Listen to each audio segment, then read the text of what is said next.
Salut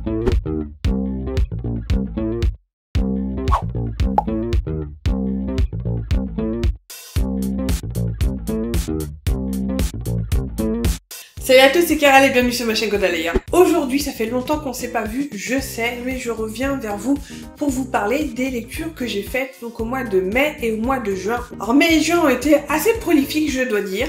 J'ai lu plein de trucs, je vais vous montrer ça tout de suite. Je vous ai laissé la dernière fois mon dernier point lecture en vous parlant de ceci que j'étais en train de lire. Donc il s'agit de du vol du dragon de Anne McCaffrey. C'est le premier tome de sa saga de Pern, des dragons de Pern. Celui-ci est chez Pocket, mais vous pouvez trouver des éditions un petit peu plus récentes. Je vous parle ensuite d'une série de BD que j'ai lu, que j'en ai encore à lire. Il s'agit de ceci, c'est La Sagesse des Mythes. C'est toute une série de BD sur la mythologie grecque. C'est une série qui est chapeautée par Luc Ferry. Je crois que au scénario nous avons Clotilde Bruno et au dessin on a toute une série de dessinateurs notamment italiens et donc ça c'en est que 4 mais j'en ai lu facilement 2 fois plus. Je vous parlerai ensuite des 2 livres audio que j'ai écoutés pendant donc ces 2 mois de mai et de juin. Il s'agit dans un premier temps de La Forme de l'eau de Guillermo del Toro et Daniel Croze, c'est aux éditions Hardigan et j'ai écouté ça sur Audible. Et ensuite je vous parlerai de Forbidden de Tabitha Suzuma et c'est aussi chez Hardigan et c'est aussi écoutable sur Audible. Je vais vous parler ensuite de cette petite merveille qui est L'Appel de Cthulhu de Lovecraft et illustré par Baranger et c'est aux éditions Brajlon. Et je finirai avec ma lecture en cours. Il s'agit ici des Pierres écarlates, donc le tome 1, les Confessions de Barbe Bleue, c'est de Caroline Binot et c'est aux éditions Nanashi. Alors on a beaucoup de choses à se raconter donc je ne vais pas traîner. Je vais commencer par vous parler de ce livre-ci, c'était une relecture, même une relecture.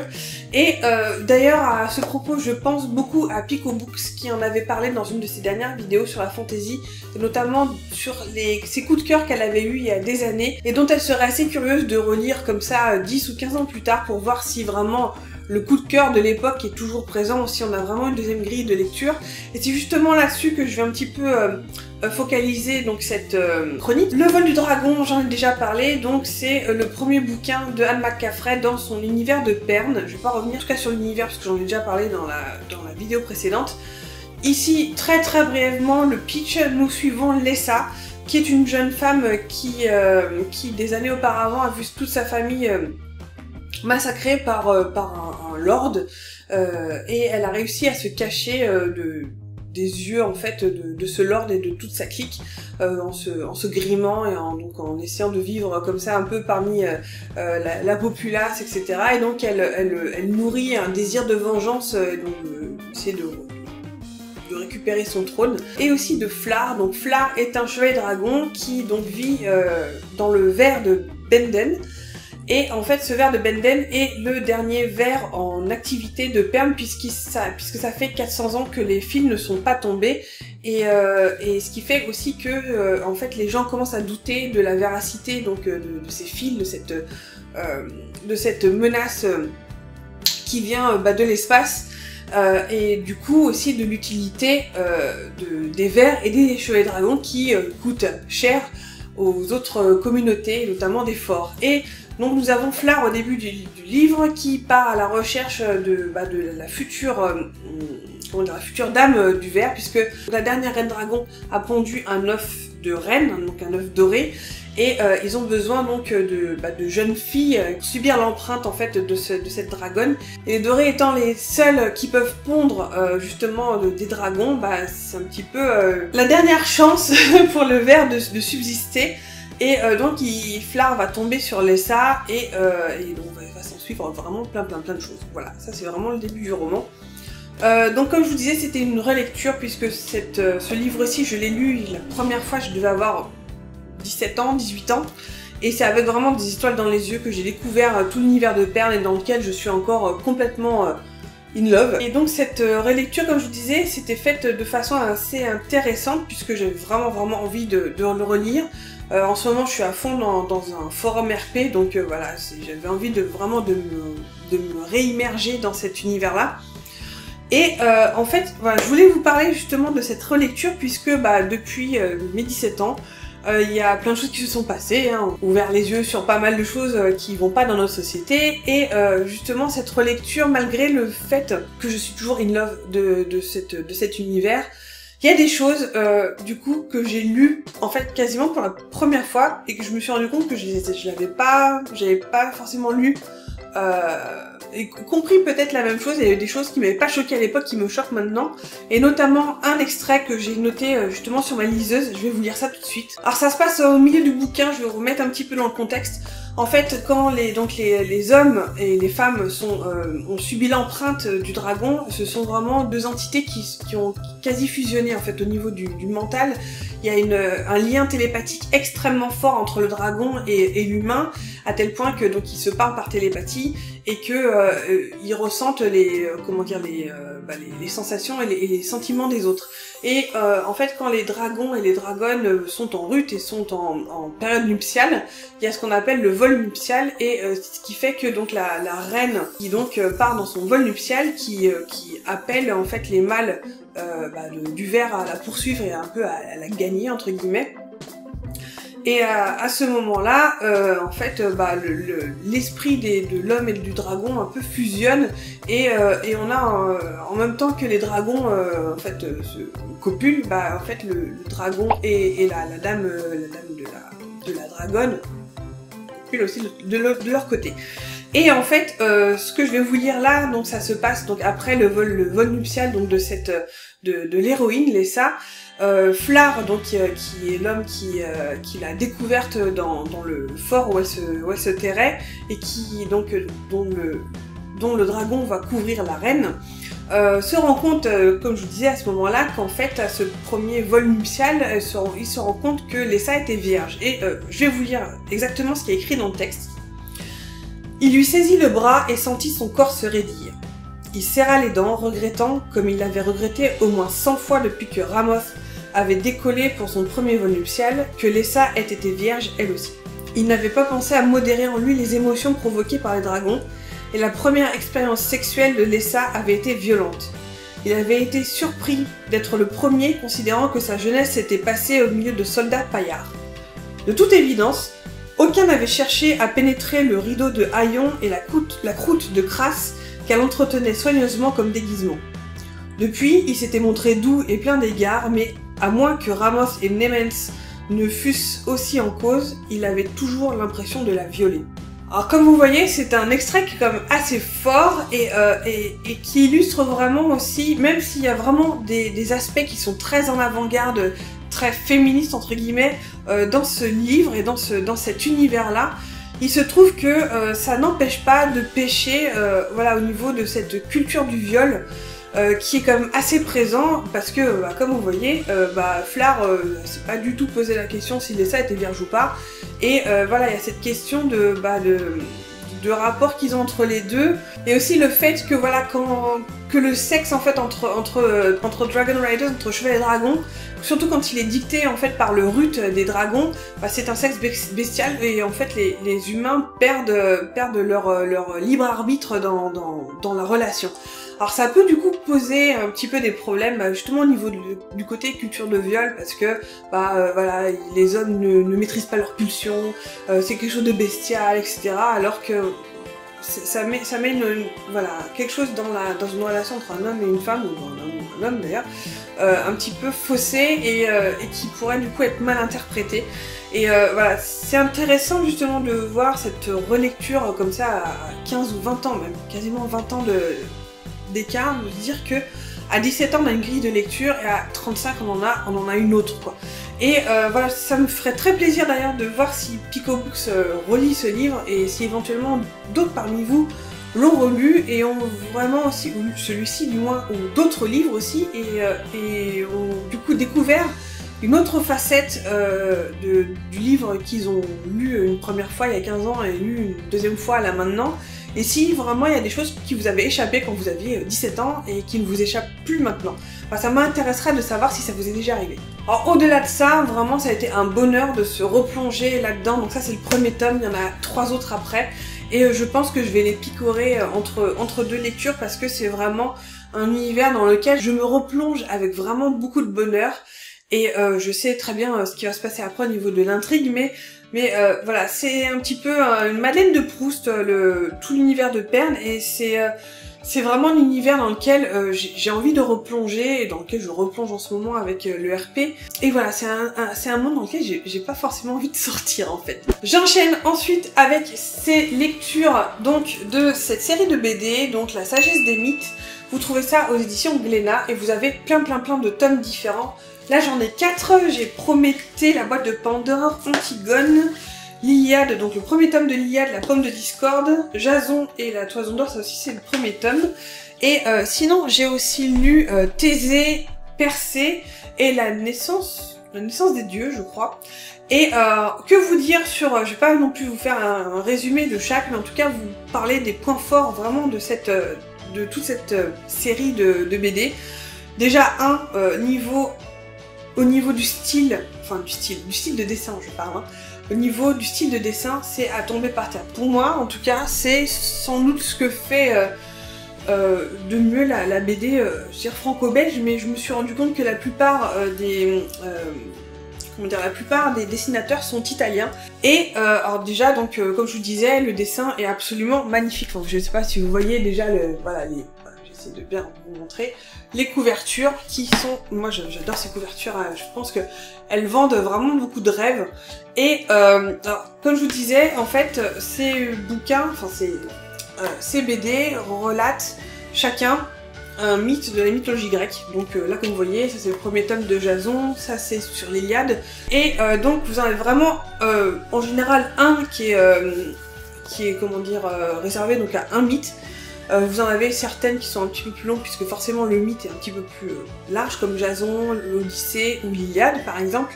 Et ce qui aussi est vachement chouette, en tout cas dans mes souvenirs à moi, parce que enfin j'étais une aficionados de la mythologie grecque quand j'étais adolescente, j'ai lu et relu, je pense que ce sont les bouquins que j'ai le plus emprunté à la bibliothèque de ma vie.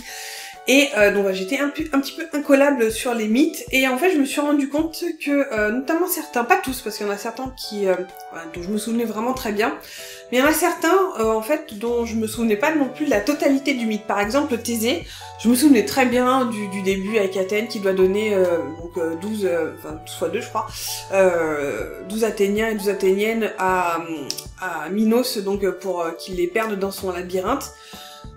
Pour les donner à paître, pour les donner à manger au Minotaure.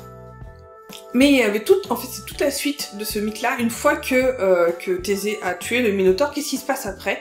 Je savais bien Ariane, le fils d'Ariane, etc. Ok, mais après tout ce qui se passe par la suite, où je me suis rendu compte que je connaissais pas tout. Il y a le coup de Phèdre. Alors Phèdre, je sais que c'est une tragédie, je crois que c'est de Racine, quelque chose comme ça, que j'ai jamais lu à l'école, donc je l'ai jamais lu.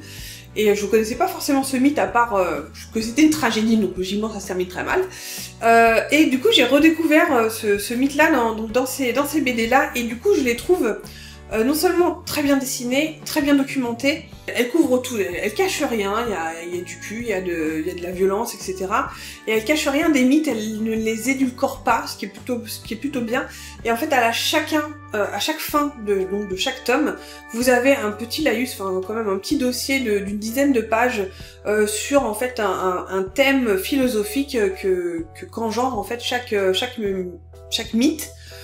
Autour du désir de l'immortalité, autour de la gestion de la mort par exemple. Vraiment à chaque fois il y a donc une réflexion philosophique donc de Luc Ferry dessus, et vous avez aussi toute une série d'iconographie, que ce soit de peinture, de sculpture, etc. Donc un petit peu pour alimenter votre connaissance et votre curiosité par rapport à ces mythes-là. Et je trouve ça super intéressant. Je vous avoue qu'au début, je me disais, j'en ai un peu rien à foutre, moi c'est juste les mythes qui m'intéressent. Et en fait, par curiosité, j'ai lu le petit dossier à la fin, et à chaque fois j'ai appris plein de trucs qui étaient vraiment super intéressants. Et je pense que sincèrement, si vous avez l'occasion de les emprunter à la bibliothèque, n'hésitez pas, parce que je pense que c'est vraiment au niveau culture générale, c'est absolument génial. Si vous avez des adolescents qui aiment bien la mythologie grecque ou qui seraient peut-être susceptibles d'être intéressés, c'est, je pense, une très très bonne porte d'entrée en fait dans les mythes, et puis en plus c'est illustré, donc voilà, c'est en tout cas une série de BD que je conseille fortement, et j'ai hâte de lire la suite. Dans le désordre, je vais continuer avec encore un bouquin illustré, donc c'est L'Appel de Cthulhu de Lovecraft, c'est illustré par Baranger, et vous trouvez ce bouquin-là chez Brajlon. L'appel de Cthulhu, je pense que, je sais pas si j'ai besoin de le présenter, hein, Lovecraft, Cthulhu, machin, enfin voilà, ça là, vous voyez. Je n'avais jamais lu Lovecraft, et à mon grand regret, parce que finalement je me rends compte que c'est quelque chose que j'aime plutôt bien. J'ai un petit peu peur, j'avoue, c'est la première nouvelle que j'ai lue de lui. J'ai un petit peu peur que la suite, en fait, ressemble beaucoup, enfin que ce soit assez redondant à chaque fois la même chose. Je m'avance peut-être, je pense que je vais essayer de lire la suite, ou en tout cas j'ai vu qu'ils étaient sur Audible aussi, donc je pense que je vais me les prendre, pourquoi pas. Et donc ceci est un livre illustré, donc vous avez toute la nouvelle de Lovecraft, donc qui est illustrée absolument brillamment par François Baranger. Et donc vous avez en fait vraiment le texte intégral de Lovecraft, donc qui est illustré ici par Baranger. Les illustrations sont... Voilà, je peux dire que ça. Que dire de plus? Bah en fait, c'est exactement ce que j'imaginais d'un texte de Lovecraft. Même si rien n'a été édulcoré là-dedans, y compris le racisme de Lovecraft, hein, je tiens à le signaler. Censurer un texte, voilà. Vaut mieux le lire, je pense, en connaissance de cause et avec un recul nécessaire. Même si je trouve qu'il y a des fois où c'est un petit peu limite, mais bon bref, à part ça, donc le culte de Cthulhu, le monstre qui sort de l'eau, etc. Enfin vraiment l'imagerie, on a vraiment l'imagerie typique voilà, de Cthulhu. Et en tout cas voilà, c'était un très bel album avec des illustrations, comme je vous disais, à tomber par terre. Une bonne porte d'entrée aussi dans l'œuvre de Lovecraft, je pense, qui moi en tout cas me donne envie d'écouter et de lire la suite. Je vais vous parler ensuite de mes deux lectures audio. Je vais commencer donc par vous parler de La forme de l'eau de Guillermo del Toro et de Daniel Krause. Donc vous trouvez ça, comme je vous disais, sur Audible, et c'est, je crois, édité par Hardigan, c'est la section livre audio de Brajlon. Alors La forme de l'eau, qu'est-ce que c'est? C'est le livre dont est tiré le film du même nom, La forme de l'eau de Guillermo del Toro, que je vous conseille. Si je l'ai vu aussi récemment, donc je pense que vous verrez sur le blog, il y aura non seulement... comment dire, la chronique complète du bouquin et aussi du film, que je vous invite évidemment à lire. Il y aura aussi la chronique que vous pourrez trouver donc aussi sur le blog du vol du dragon et aussi de Forbidden dont je vais parler juste après. Je reviens sur La forme de l'eau, donc de quoi ça parle? Nous sommes dans les années 60 aux États-Unis et en fait nous sommes dans un espèce de labo scientifique qui appartient au gouvernement américain. Et nous suivons les aventures en fait d'une femme de ménage qui s'appelle Elisa Esposito et de sa collègue Zelda. Elisa est l'héroïne et Elisa est une jeune femme un petit peu retournée sur elle, enfin vraiment centrée sur elle-même, même si c'est quelqu'un qui est un peu guillerem, mais c'est une femme qui est muette, qui a les, comment dire, la gorge un petit peu lacérée, enfin là des cicatrices sur la gorge. Et elle ne s'exprime vraiment qu'en langue des signes.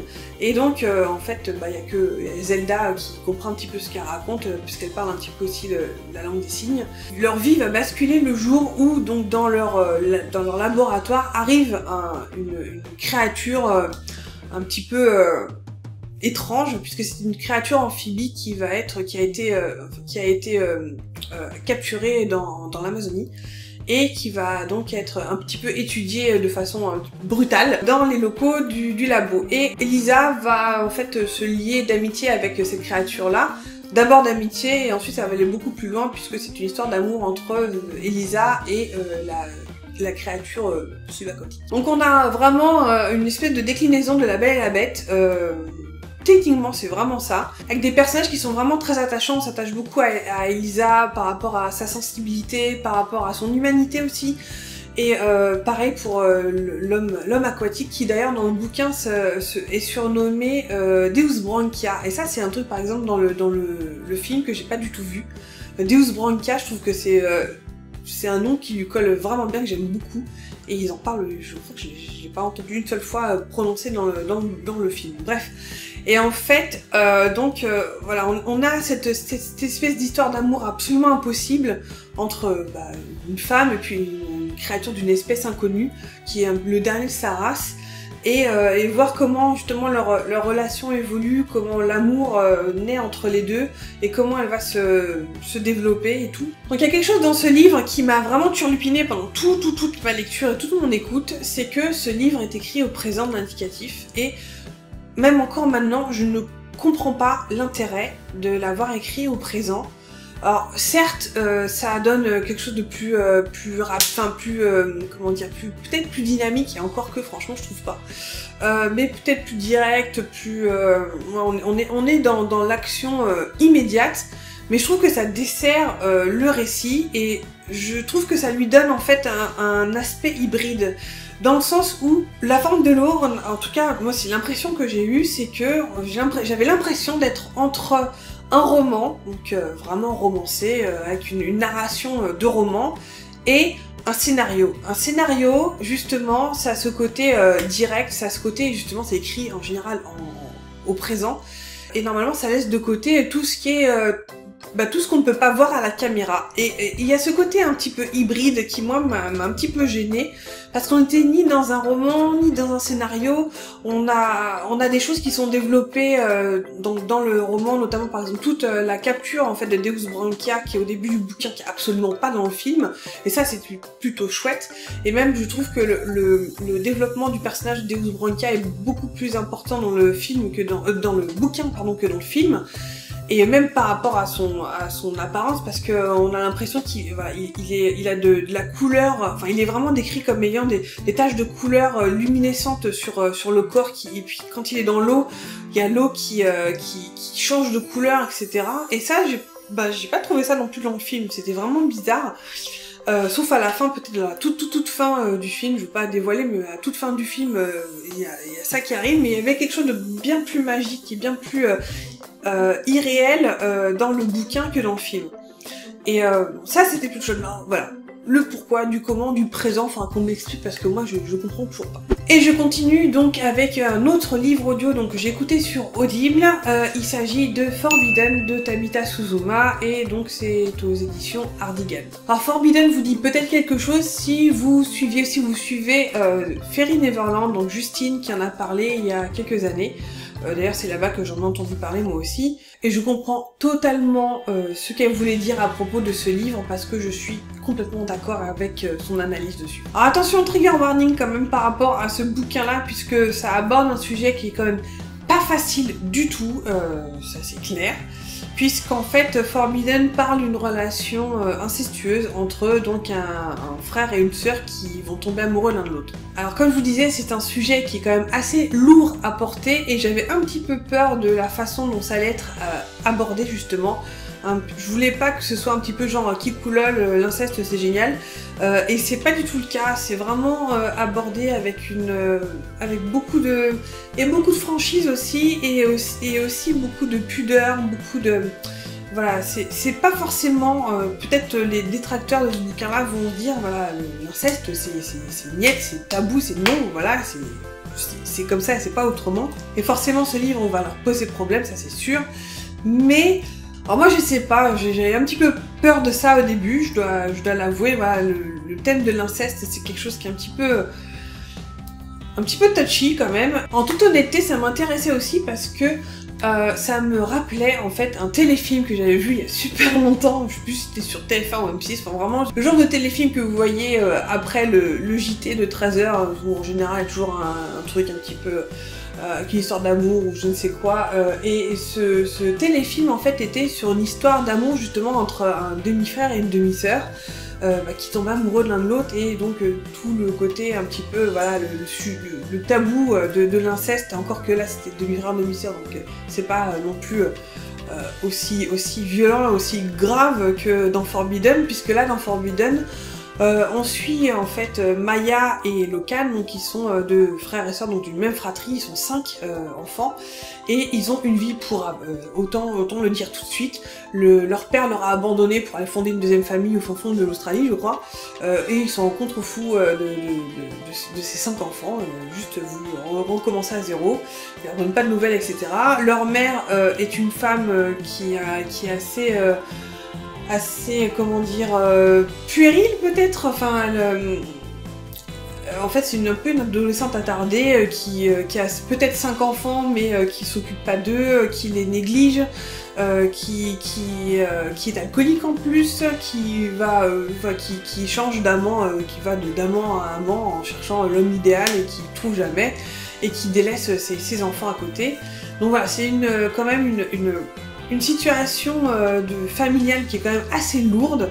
Et là-dedans, donc il y a les deux aînés, donc Locane qui est l'aîné qui va avoir 18 ans et Maya qui a 16 ans derrière.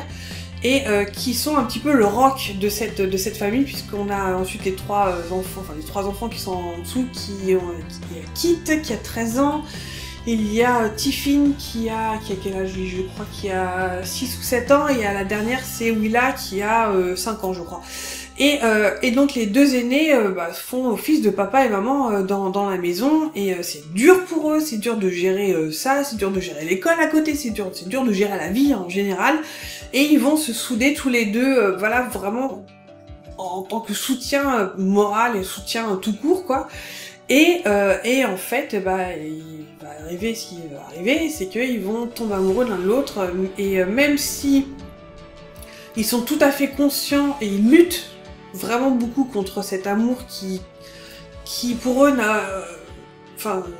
qui a du sens pour eux, parce que ça représente tout vraiment aussi avec le côté vraiment les amours adolescentes qui sont à 200%, qui sont dans le vécu et qui sont dans le sentiment urgent et très très fort. Et ils sont totalement conscients que voilà, c'est un inceste, ils sont frères et sœurs, ils sont pas demi-frères, demi-sœurs, ils sont vraiment frères et sœurs.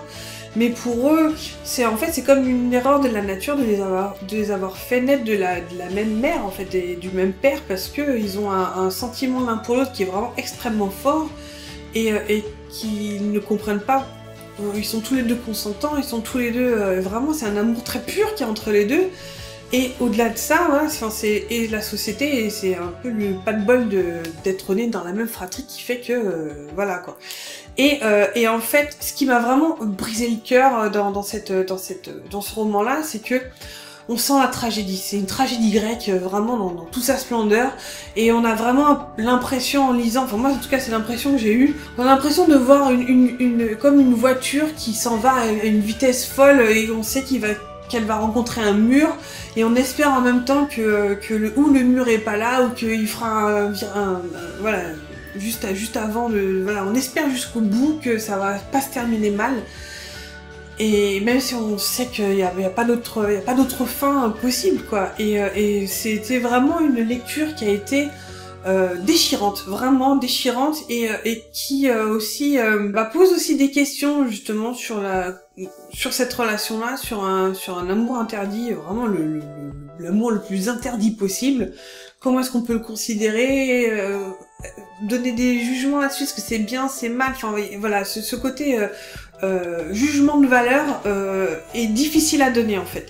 Et c'est pour ça que le livre est intéressant, parce que justement c'est un livre qui dit pas ça c'est mal, ça c'est bien, enfin voilà, c'est quelque chose qui était vraiment très intéressant et limite très rafraîchissant en fait. Alors pour les côtés un petit peu moins, mais vraiment c'est encore moi qui chipote, c'est que qui dit livre young adulte jeunesse, je préfère dire young adulte, dit écrit au présent. Et alors même si voilà, c'est peut-être un livre qui est encore plus justifié l'utilisation du présent puisque c'est un young adulte, même si sincèrement pour moi ça l'est pas. À la limite là c'était plus légitime que par exemple pour La forme de l'eau, de l'utilisation du présent dans le bouquin. Voilà, donc ça ce sont les livres que j'ai lus. Je vais vous parler maintenant de ma lecture en cours. Il s'agit donc des Pierres écarlates, les confessions de Barbe Bleue, c'est de Caroline Binot et c'est aux éditions Nanachi. Alors ce bouquin-là, je l'avais commencé avant de partir aux Imaginales, je l'ai laissé un petit peu de côté parce que bon, les choses ont fait que l'après-Imaginale était un petit peu compliqué pour moi, et puis je sais pas, j'ai eu besoin de lire d'autres choses, notamment pas mal de BD, peut-être pour me vider un peu l'esprit et tout ça. Mais donc je vais reprendre la lecture de ce bouquin-là. Que vous dire dessus? Donc nous suivons en fait deux personnages, donc Artus qui est une espèce de druide de reliquat d'une religion et d'un peuple celte, et sa fille Aurora, qui sont sur les routes et qui arrivent dans un village. Pour l'instant j'en suis là, j'ai lu que 50 pages, donc je suis vraiment au début, qui arrive dans un village où on sent qu'il y a des choses bizarres qui se passent. Ce bouquin-ci est un SP, il m'a été envoyé donc par l'autrice Caroline Binot, que j'ai eu le plaisir de rencontrer aux Imaginales puisqu'elle y était donc pour présenter son livre et le tome 2 aussi. Mais en tout cas, la lecture pour l'instant est assez sympa, ça se lit vraiment très bien, et voilà, je pense que je vous en dirai plus dans mon prochain point lecture.